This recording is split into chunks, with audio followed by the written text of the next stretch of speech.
మీ ఎలాంటి వ్యాపార ప్రకటనలకైనా వెంటనే మా ఛానల్ సంప్రదించండి. అందరికీ నమస్కారం. నేను శిరీష. ప్రస్తుతం మనతో పాటు ఉన్నారు ప్రముఖ ఆధ్యాత్మికవేత్త, జ్యోతిష్య పండితులు, astrologer professor doctor Mullapudi Satyanarayana Murthy గారు. గురుగారితో మాట్లాడదాం. నమస్కారం గురుగారు. నమస్కారం మా శిరీష. గురుగారు, ఈ జూన్ మాసంలో విశేషంగా ద్వాదశి రాశులు అయిన మొదటి రాశి మేష రాశి వారికి ఎలా ఉండబోతుందంటారు? ఎలాంటి జాగ్రత్తలు తీసుకోవచ్చు అంటారు? ఆర్థిక పరంగా, ఆరోగ్య పరంగా, అలాగే ఈ మాసంలో గురుగ్రహ సంచారం కూడా జరగబోతుంది కాబట్టి ఎలాంటి ఫలితాలు ఉంటాయంటారు వీరికి? మేషరాశి వారికి గురుడు 2 జూన్ 2026 సంవత్సరం నుంచి మిథున రాశి నుంచి కర్కాటక రాశిలోకి వస్తున్నాడు. దాని ద్వారా అర్ధాష్టమ గురుడు నడుస్తాడు. అక్టోబర్ నెల తర్వాత మళ్ళీ జనవరి వరకు పంచమ గురుడు శుభ ఫలితాలను ఇస్తాడు. మేషరాశి వారికి ఏలినాటి శని జరుగుతుంది కాబట్టి లేనిపోని అపనిందలు వస్తాయి. అపనిందలు అనేటటువంటివి తప్పించుకోవాలనుకున్నా కూడా వస్తాయి. ఇది సామాన్య మనుషులకే కాదు, మన మిత్రుడైనటువంటి ఒక జ్యోతిష్కుడికి జరిగినటువంటి సంఘటన చెప్తున్నాను. ఎగ్జాంపుల్ అంటే అన్నీ చూసుకున్న వాళ్ళు కూడా తప్పించుకోలేరు అనే దానికి. మా గురువుగారు వైవిఎస్ గిరిగారు అని ఉన్నారు. ఆయన అనంతపురం ఊరు వెళ్ళినప్పుడు ఒక బ్యాగ్ దొంగడు దొబ్బేశాడట. దొబ్బేస్తే ట్రైన్లో ఫోన్లే అని పోలీస్ కంప్లైంట్ ఇచ్చారా, అయిపోయింది. ఆ బ్యాగ్ని ఆ దొంగోడు ఏం చేశాడు, తీసుకెళ్ళి ఆయన ఫోన్ని ఛార్జర్ని లోన పెట్టుకున్నాడట. తీసుకుని వెళ్ళిపోయి మళ్ళీ ఏం చేశాడు, ప్రొద్దుటూరు బస్సు ఎక్కాడట. ప్రొద్దుటూరు బస్సు ఎక్కి అక్కడ ఈయన బ్యాగ్ వదిలేసి సేమ్ కలర్ బ్యాగ్ మెయింటైన్ చేసి ఒక అమ్మాయి ల్యాప్టాప్ దొబ్బేసి ఆ బ్యాగ్ని ఈయన బ్యాగ్ అక్కడ వదిలేశారట. వదిలేస్తే పోలీసులు ఏం చేశారు, ఆమె కంప్లైంట్ ఇస్తే ఈయన బ్యాగ్ తీసుకొని ఈ ల్యాప్టాప్ ఎక్కడ పెట్టావు అని అడిగితే అందులో ఉన్న ఎమ్మెల్యే గారి కార్డు ఉందంట. ఫోన్ చేశారట. ఫోన్ చేస్తే ఎక్కడ పెట్టావు అంటే ఇలా నాది పోయిందండి, ఇలాగ అనంతపూర్లో, అదే నేను అనంతపూర్ వెళ్ళాను, ఇక్కడ పోలీస్ కంప్లైంట్ ఇచ్చానంటే అన్నీ కరెక్ట్ అయినాయి. అంటే అపనింద వచ్చిందా లేదా అంటే ఏలినాటి శని వాళ్ళందరికీ కూడా అపనిందలు వస్తాయి. కాబట్టి బాధపడాల్సిన అవసరం లేదు. జాగ్రత్తగా దైవారాధన చేసుకుంటే పోతుంది. బ్రహ్మదేవుడికి కూడా ఈ ఏలినాటి శని జరుగుతున్నప్పుడు బ్రహ్మదేవుడిని అడుగుతాడు, స్వామి నేను నిన్ను పట్టుకుంటున్నానని శనీశ్వరుడు. అప్పుడు ఆయన ఏమంటాడంటే, నేను అందరికీ పితను కదా, తండ్రిని కదా, బాగుండదు అంటే 2.5 క్షణాలు పట్టుకుంటానంటాడు. అప్పుడు ఆయన ఒక బ్రాహ్మణ వేషంలో ఒక నదీ తీరాన్న ఉంటాడు బ్రహ్మదేవుడు. ఒక జ్యోతిష్కుడు చెప్పాడని చెప్పి ఒక వ్యక్తి వచ్చి ఒక పుచ్చకాయని తెల్లని సంచిలో గుండ్రంగా ఉన్నదాన్ని దానం చేస్తాడు బ్రహ్మదేవుడికి. ఆ ఇచ్చే క్రమంలో ఆ కాయ పొరపాటున క్రింద పడిపోతుంది. ఇదంతా శని మాయ వల్ల. ఆ పుచ్చకాయ రసం కొంచెం ఎర్రగా ఉంటుంది కదా తెల్లని గుడ్డకి, శని మాయ వలన కొంచెం ఇంకా ఎరుపెక్కింది. అది చూసి అక్కడ రక్షక భటులు అంటే పోలీసు వాళ్ళు అలా వెళ్తూ, ఇది రౌండ్గా ఉంది, ఎర్రగా ఉంది సంచి, ఏదన్నా మనిషి శరీరం అనుకొని, మనిషి తలకాయ అనుకొని చూపించమని బ్రహ్మదేవుడిని అడుగుతారు. బ్రహ్మదేవుడి రూపంలో ఉన్న పంతుల్ని. అప్పుడు ఆయన ఇలా తీస్తే పుచ్చకాయ సర్లేని వదిలేసి వెళ్ళిపోయారు. కానీ బ్రహ్మదేవుడికి అవమానమా కదా అంటే ఒక చిన్న స్థాయి వాళ్ళు వచ్చి చెక్ చేయడము. ఆ విధంగా మేషరాశి వాళ్ళకి అవమానాలు ఖచ్చితంగా ఉన్న ఏలినాటి శని జరుగుతుంది కాబట్టి. ఇకపోతే ఈ యొక్క మేషరాశి వారికి 15 మే 2026 సంవత్సరం తర్వాత మనకి కుజుడు చక్కగా ఈ యొక్క స్వక్షేత్రగతుడైనటువంటి మేషరాశిలోకి వస్తాడు. దానివల్ల ఎవరైతే భూములు అమ్మడవట్లేదో అటువంటి వాళ్ళందరికీ కూడా భూములు అమ్మడమైపోతాయి. అలాగే మా స్థలాలు రేట్లు పెరగట్లేదండి అనుకునేటటువంటి వాళ్ళకు కూడా రేట్లు పెరిగిపోతాయి. తర్వాత ఈ రియల్ ఎస్టేట్ వ్యాపారంలో ఉన్నటువంటి వాళ్ళకి కొంచెం ఇదివరకటి కంటే కూడా ఇప్పుడు ఆర్డర్స్ వస్తాయి. తర్వాత కెమికల్స్ వ్యాపారాలు చేసేటటువంటి వాళ్ళు, ఫైర్ యాక్సిడెంట్స్ ఇవన్నీ కూడా ఈ మధ్యకాలంలో ఎక్కువ అవుతున్నాయి. కాబట్టి మేషరాశి వాళ్ళు ప్రయాణాలు తగ్గించాలి. తర్వాత ఆరోగ్యానికి సంబంధించి వడదెబ్బ తగలడానికి అవకాశాలు ఉన్నాయి. అలాగే రవి శుక్రులు ఇద్దరు కూడా ఒక 3 రోజుల పాటు మనకి వృషభ రాశిలో కలిసి ఉండడం వల్ల బంగారం కోల్పోయేటటువంటి అవకాశాలు ఉంటాయి. కాబట్టి ఎవరికి కూడా బంగారం అమ్మకూడదు, పోగొట్టుకుంటారు. ఆ విధంగా గురు శుక్రులు ఇద్దరు కూడా మిథున రాశిలో ఉన్నారు ప్రస్తుతానికి. దానివల్ల స్త్రీల నుంచి అనేకమైనటువంటి అపవాదులు రావడానికి అవకాశాలు ఉంటాయి. అలాగే అధికమైనటువంటి ఖర్చు, విపరీతం అన్నమాట. సంపాదించిన దానికంటే కూడా అధికమైనటువంటి ఖర్చు, బంధువుల రాకపోకలు, తీర్థయాత్రలు. అసలే ఈ జూన్ నెల అంతా కూడా మనకి స్కూళ్ళు ఇంకా అప్పుడే తెరవరు 15వ తేదీ వరకు.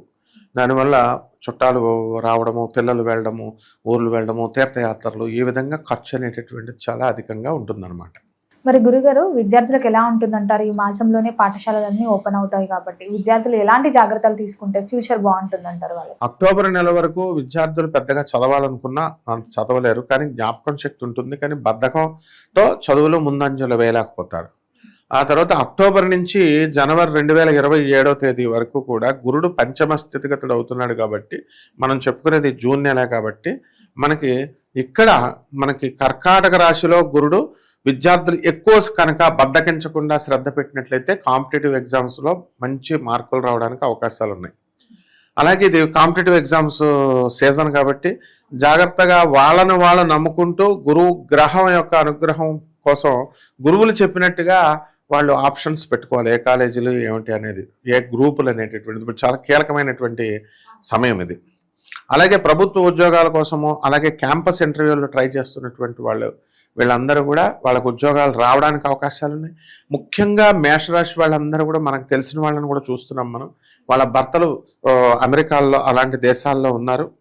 అటువంటి వాళ్ళకి ఈ విజిటింగ్ వీసా మీద వీళ్ళు వెళ్ళడం అనేటటువంటి జరిగింది.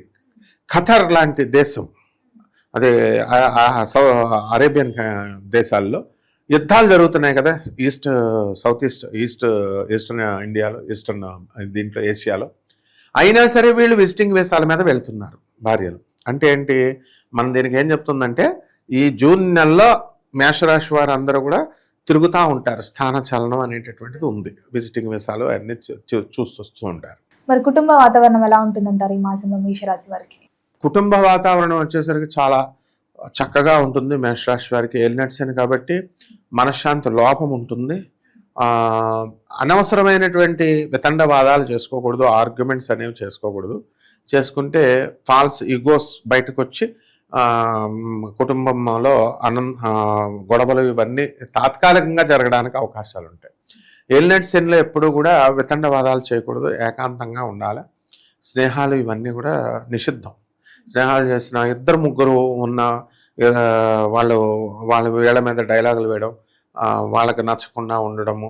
అలాగే చూడండి, ముఖ్యంగా ఈ మందుబాబులు వాళ్ళు తాగుతున్నప్పుడు వాళ్ళు పొలిటికల్గా కానీ లేకపోతే ఇలాంటి డిస్కషన్స్ చేసుకోకూడదు. చేసుకోవడం వల్ల ఒక మేషరాశి అతన్ని నేను చూశాను, తాగుతున్నప్పుడు ఒక బాటిల్ పెట్టి తల మీద కొట్టేశాడు. సందర్భాలు ఎన్నో మంది మనం విన్నాం, కళ్ళతో చూసాం మనం. అందువలన ఇలాంటి సంఘటనలు ఉంటాయి కాబట్టి వృధా డిస్కషన్స్కి వెళ్ళకూడదు అనమాట ఇంట్లో అయినా. గురుగారు, మరి ఈ మాసంలో పెట్టుబడులు పెట్టాలనే ఆలోచన ఉన్నవారు పెట్టొచ్చు అంటారా? పెట్టుబడులు అనేటటువంటిది బంగారం మీద ఇప్పుడు వద్దన్నా అందరూ పెడుతున్నారు, రేటు పెరుగుతుందని.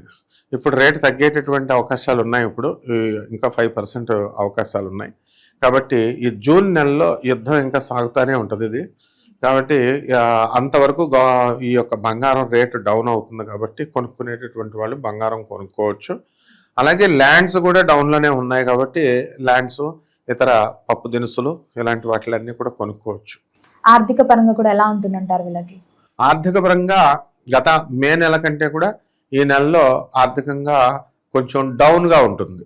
ఎందువల్లంటే రవి మీకు మే 15వ తేదీ వరకు వృషభ రాశిలోనే ఉంటాడు. దానివల్ల మనకి ప్రభుత్వం నుంచి వ్యతిరేకత వస్తుంది. మనం సంపాదించినటువంటి డబ్బు వేరే వాళ్ళకి మనం ఇవ్వడము, అవి తిరిగి రాకపోవడము, ఇలాంటివన్నీ కూడా చూస్తారు. చిట్టి పాటాల వ్యాపారం చేస్తున్నటువంటి వాళ్ళు, ఫైనాన్స్ వ్యాపారస్తులు, వీళ్ళు షూరిటీలు సెక్యూరిటీలు పెట్టుకొని ఇవ్వకపోతే ఆ డబ్బులు కోల్పోయేటటువంటి అవకాశాలు ఉంటాయి. ఏదైనా ఈ ఖర్చు ఎక్కువగా ఉండడం వల్ల ఆదాయం సమానంగా ఉన్న మిగులడం అనేటటువంటి తక్కువగా ఉంటుంది. కాబట్టి ఆదాయం మనం ఆర్థికంగా అంత మెరుగుగా లేదు లాస్ట్ ఇయర్ కంటే అని మనం చెప్పొచ్చు. గురుగారు, మరి ఈ జూన్ మాసంలో అధిక జ్యేష్ఠ మాసం, నిజ జ్యేష్ఠ మాసం రెండు ఉన్నాయి కాబట్టి మొదటి 15 రోజులు బాగుంటుందంటారా, నెలాఖరి 15 రోజులు బాగుంటుందంటారా మేషరాశి వారికి? మంతము మనకి ఈ యొక్క జూన్ 29వ తేదీ వరకు కూడా బ్రహ్మాండంగా ఉంటుంది. మనకి కేవలము మే 15 దాటిన తర్వాత రవి వెళ్ళిపోవాలి వృషభ రాశి నుంచి, అక్కడి నుంచి బాగుంటుందని మనం చెప్పుకోవచ్చు. అయితే శ్రావణ మాసము నిజ శ్రావణ ఈ యొక్క జ్యేష్ఠ మాసము నిజ జ్యేష్ఠ మాసము అని కాదు, ఇక్కడ ముహూర్తాలు అనేటటువంటి ఉన్నాయి కాబట్టి శుభకార్యాలు కూడా మీద ఈ యొక్క మేషరాశి వాళ్ళు చేయడానికి అవకాశాలు ఉన్నాయి. మరి గురుగారు ఓవరాల్ గా అన్ని రంగాల వారికి మేషరాశి వారికి బాగుండాలంటే ఏ దైవారాధన బాగుంటుందంటారు, ఎలాంటి పరిహారాలు చేసుకోవచ్చు? ముఖ్యంగా దైవారాధన అంటే టెంపుల్స్కి విజిటింగ్ కాదు, దేవతా వృక్షాలను మనకి దేవుడిచ్చాడు. స్ట్రిక్ట్గా మనం ఎక్కడో ఉన్నటువంటి చెట్టుకి దేవాలయానికి వెళ్ళి ప్రదక్షిణాలు చేయడం కాదు, మన ఇంట్లో ఆ చెట్లను వేసుకోవాలి. అందువలన మేడి చెట్టును తీసుకొచ్చి మన ఇండ్లలో నాటుకోవాలి. ఎవరైతే మేషరాశి వాళ్ళు ఏలినాటి శని జరుగుతుందో, లేదా రావి చెట్టును వేసుకోవాలి. రావి చెట్టును వేసుకొని ఏదో ఒక చెట్టు వేసుకుంటే సరిపోతుంది. ఇంట్లో పెంచుకోవచ్చా అండి రావి చెట్టుని? పెంచుకోవాలి కంపల్సరీ. ఎఫారెస్టేషన్ అనేటటువంటిది మనము సైన్స్ చెప్తోంది. ఎఫారెస్టేషన్ అనేటటువంటిది గవర్నమెంట్ ప్రోత్సహిస్తుంది. డిఫారెస్టేషన్ చేయకూడదు. ఈ మిడిమిడి జ్ఞానం వల్ల మిడిమిడి పంతుళ్ళంతా కూడా అందరూ ఈ మామూలుగా చెట్లు ఉండకూడదు, ఆ చెట్టు పాలు గారే చెట్టు ఉండకూడదు, ఇట్లాంటివన్నీ చెప్తున్నారు. శాస్త్రం క్లియర్గా చెప్తోంది. వేద శాస్త్రం, నేను అధర్వణ వేద పండితుడిని కూడా కాబట్టి చెప్తున్నాను.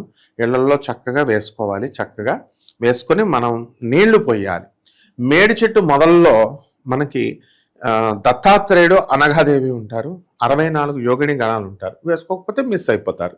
వేసుకోవాలి, నీళ్లు పోయాలి, వీలుంటే ప్రదక్షిణాలు. తులసమ్మ చెట్టుకి ఎలా చేస్తున్నాం అలా ఈ చెట్టుకు చేయాలి. మేడి చెట్టుకి ఏదో ఒక చెట్టు పెంచుకుంటే చాలు. అలాగే వేద మంత్రాన్ని, అంటే ఇప్పుడు గురుచరిత్ర ఉంది, గురుచరిత్రలో మనము అధ్యాయాలుగా ఉన్నాయి కాబట్టి అవి చదువుకోవాలి ముందు. ఆ తర్వాత గానగాపురం వెళ్ళి దత్తాత్రేయ స్వామివారి యొక్క దర్శనం చేసుకోవాలి. గురుగారు, మొత్తం మీద జూన్ మాసంలో మేషరాశి వారికి ఎలా ఉంది, ఎలాంటి జాగ్రత్తలు తీసుకోవాలో తెలియజేసినందుకు ధన్యవాదాలు. ధన్యవాదాలు.